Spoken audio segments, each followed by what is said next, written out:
ኣብዛ ሓፀረ ግዜ ብጣዕሚ ጠንካራና ነዊሕ ፀጉሪ ክህልወና ንደሊ ዶ? ሓደ ዓይነት ከለሩ ዘንፀባርቕ ካብ ምስባር ዝድሓነ ፀጉሪ ክህልወና ዶ ንደሊ? በላ እኒሆ ንዓይ ዝጠቕመኒ ንዓኸን እውን ይጠቕመኩን እዩ ዝበልክዎ ብሉፅ ማስክ ማለት እዩ ኣብ ገዛና እንሰርሖ ብዘይ ምንም ኬሚካል ማለት እዩ ብጣዕሚ ደስ ዝብል ኣብ ዝሓፀረ ግዜ ፀጉርካ ዘንውሕን ዘብዝሕን ብሉፅ ማስክ ሒዘልክን መፅእ ዘለኹ ማለት እዩ ብሓቂ ክትፈትዋ ኸ ንዓይ ብጣዕሚ ስለዝጠቐመትኒ እያ ማለት እዩ ኣብ ዝሓፀረ ግዜ እዩ ፀጉርካ ለውጢ ዘርኢ ማለት እዩ ካበይ ናበይ ከም ዝተለወጠ ናተይ ክትሪአዮ ኸን ፎቶ ከእትወልክን እየ ኣሎ ኣእትየ እውን ኣለኹ ማለት እዩ ሰላም ሰላም ክቡራት ተኸታተልቲ ከመይ ኣለኹም ሰላም ዲኹም ኣነ ሰላም እየ እግዚኣብሔር ይመስገን ንስኻትኩም ለ ኣብ ዘለኹምዎ ሰላም ክትኮንለይ ናይ ኩሉ ግዜ ተስፋ እዩ ማለት እዩ እምበኣርከስ ከምቲ ኩሉ ግዜ ለማዓንቲ ንዓይ ዝጠቕመኒ ንዓኸን እውን እትጠቅም እያ በተለይ ደቂ ኣንስትዮ ኣሓተይ ማለት እዩ ንዓኸን እውን ትጠቕመክን እያ ዝበልክዋ ሒዘ መፅእ ኣለኹ ማለት እዩ መጀመርያ ቅድሚ ኩሉ ምዝግጃይና ማለት እዩ ፀጉርና ብደንቢ ክነብጥሮ ኣለና ማለት እዩ ቀስ ኣቢልና ብፍሩይ መመሸጥ ዝኸውን ዝበለፀ ማለት እዩ ኣነ ብመጀመርያ ብፍሩይ መመሰጭ መስጠዮ ድሓር ግን ከምዚ ትሪኣ ኣለኽን ልስልስ ምንታይ ክብለለይ ብደንቢ ምንታይ ክምሸጠለየ ንእሽተይ መመሸጥ ገይረ ዝምሽጥ ኣለኹ ማለት እዩ ንስኻትኩን እውን ብፍሩይ መመሸጥ ክትምሽጡ ኣለክን ማለት እዩ ዝኾነ ማስክ ክንጥቀም ከለና ፀጉርና መጀመርያ ክንምሽጦ ኣለና ማለት እዩ ተተሓሒዙ እንዳሃለወ ማስክ ክንገብረሉ የብልናን ማለት እዩ ንምንታይ ብደንቢ ገይሩ ክስካብ ውሽጣ ምንታን ክበፅሐልና ማለት እዩ ብደንቢ መሽጥና እናኻፈልና ዝተተሓዘት ኮይኑ እንዳኸፋፈልና ክንምሽጦ ኣለና ማለት እዩ ከምዚ ትሪኣ ኣለኽን ኣነ ብደንቢ እየ መጀመርያ ፀጉረይ ዝምስጥ ኣለኹ ማለት እዩ እዚኡ ፀጉረይ ምስ መሰጥኩ ዘድልዩና ነገራት ማለት እዩ ብጣዕሚ ንዓይ ዝጠቐመኒ ንዓኻትክን እውን ይጠቕመክን እዩ ዝበልክዎ ናይ ካሮትና ሩዝ ማስክ ሒዘ መፅእ ዘለኹ ማለት እዩ ናይ ካሮትን ሩዝን ማስክ ንፀጉርና ማለት እዩ ንጥዕና ፀጉሪ ብጣዕሚ ጠቓሚ እዩ ማለት እዩ ካሮት በተለይ ብቫይታሚን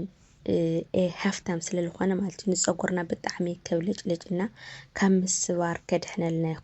ይኽእል ማለት እዩ ሩዝ ድማ ንፀጉርና ብጣዕሚ ጠንካራታት ዝገብሩ ፕሮቲን ማለት እዩ ኣምኖ ኣሲዳትን ዝሓዘ ስለዝኾነ ማለት እዩ ከምዚ ትሪኣ ኣለኽን ኣነ ካሮት ገይረ ኣለኹ ማለት እዩ ከምዚ ጌርና ክንከትፎ ድቅቅ ኣቢልና ክንከትፎ ንኽእል ኢና ተይዚ ኮይኑ ግን ማለት እዩ ክንፍሕፍሖ ኣለና ማለት ክንቅሽሮ ኣለና ማለት እዩ ካብኡ ለ ዘድልየና ሩዝ ማለት እዩ ሩዝ ብደንቢ ዝሩዝ ክበስል ኣለዎ ማለት እዩ ማለት ከምዚ ምግቢ ንሰርሖ ማለት እዩ ብደንቢ ማለት ከፍቲ ምግቢ ንሰርሖስ ብደንቢ ብልበለፀ ክበስል ኣለዎ ማለት እዩ ዝፈቕፈቕናዮ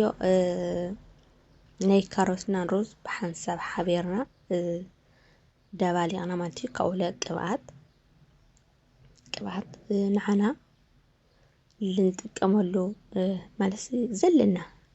ዘይተወራ ማለት ዘይተውሊዕ የወይራ ዘይት ማለት እየ ንሳቶም ደባሊቕና ንጥቀሞ ዘይት ሓዊስና ከምዚ ጌርና ንጥሕኖ ማለት እዩ ብደንቢ እማስን ጌርና ንጥሕኖ ከምዚ ጌርና ኣድቅቕ ኣቢልና እንድሕር ጥሕናዮ እዚ ሩዝ ብደንቢ ተበሲሉ እዚ ካሮት ለ ኣድቅቕ ኣቢልና እንድሕር ሰሪሕናዮ ከምዚ ጌርና ጥሒንና ምስ ወዳእና መፅፈፊ ጌርና ዝኾነ ጨርቂ ነገር ወይ ከዓኒ ከምዚ ዝበለ መሕለፊ ዘለዎ መንፊት ነገር እውን ተጠቒምና ልበለፀ እዩ ማለት እዩ ብቻ ክነብል ዘለና ዝሩዝ ብደንቢ ክንሓፅቦ ኣለና መጀመርያ ቅድሚ ምጥቃምና ማለት እዩ ብደንቢ ክንሓፅቦ ኣለና ማለት እዩ ሓፂብና ኢና ምስ ሓፂብና ምስ ወዳእና ኢና ናብ ሓዊ ክንመልሶ ዘለና ከይሓፀብና ክንጥቀም የብልና ማለት እዩ ንፀጉርና ብደንቢ ጥንቃቄ የድልየና ማለት እዩ ብደንቢ እዩ ክንጥንቀቕ ዘለና ከምዚ ትሪኣ ኣለኽን ጥሒና ኣፅፊፈ ወዲእ ኣለኹ ኣነ ማለት እዩ ካብኡ ለ ቅብኣት ይገብረሉ ኣለኹ ቅብኣት ለበቢለ ብሓዊ እየ ዝጥቀሞ ዘለኹ ማለት እዩ حدا مانكا زخون بيانس ወይ كعني ክልተ ማንካ ዝኸውን ክንጥቀማለና በደንብ ማለት እዩ ካው ጸጉርና ማለት እዩ እንደኻፋፈልና መሰጅ እንዳገበርና ክንገብረለና ማለት እዩ ካው ስሩ ክሳብ ጫፉ ነቲ ማስከሲ በዝግባ ክንቀበለና ማለት እዩ በደንብ እንደኻፈልና ውሽጡ እስካው ስሩ ማለት እዩ ንምንታይ ካው ስሩ በደንብ ቆንጆና በደንብ ቆንጆ ኮይኑ ምንታይ ከቀለልና ማለት እዩ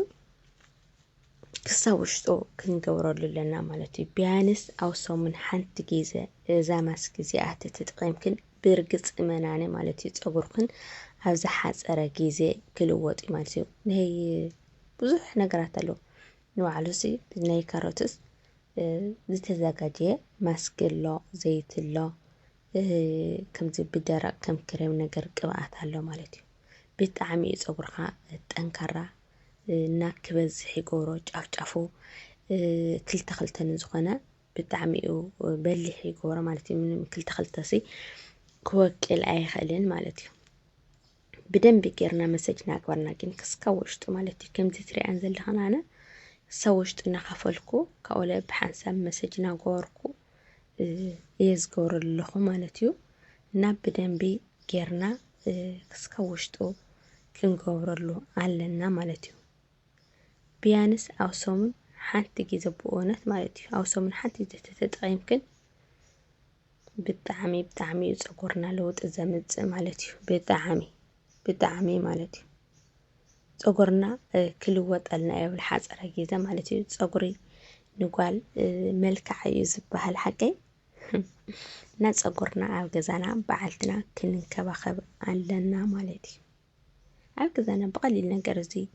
ማለት ንጸጉርና ኢልና ዘይኮነሲ ንምግብና ኢልና ስለነምጽኦ ንሽተይ ካፍታ ዘለና ክፍለ ቢልና ጸጉርና አውሶምን ቢያንስ ሓንቲ ጊዜ እንድሕርተን ከባኺብናየን ማለት እዩ ብጣዕሚ ቆንጆና ደስ በሃሊ ጸጉሪ ክህልወና ይኽእል እዩ ማለት እዩ ከምዚ ጌርና ወዲና አነ ወዲ ኣለኹ ማለት እዩ ከምዚ ጌርና ምስ ወዳና ግን ብፌስታል ሸፊና ንኽልተ ሰዓት ዝኣክል ኣጽኒሕና ማለት እዩ ተኽኢልና 2 ሰዓት ካውን ተሓትለት ዘይኽኢልና ብርቂ ሰዓት ዋላ ያኽለዩ 1 ሰዓት እውን ያኽለዩ ማለት እዩ ተዘይኽኢልና ከምኡ ጌርና ኣብ ዝሓፀረ ጊዜ ክንሕጽኦ ንኽእልና ማለት እዩ ብቻ ክንሽፍኖ ኣለና ከምዚ ጌርና ማስክ ጌርና ምስ ወዳእና ማለት እዩ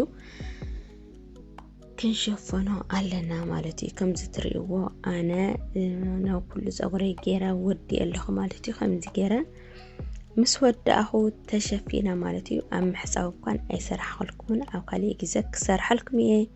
ሰሰናይ ንዓኹም ኩለኩም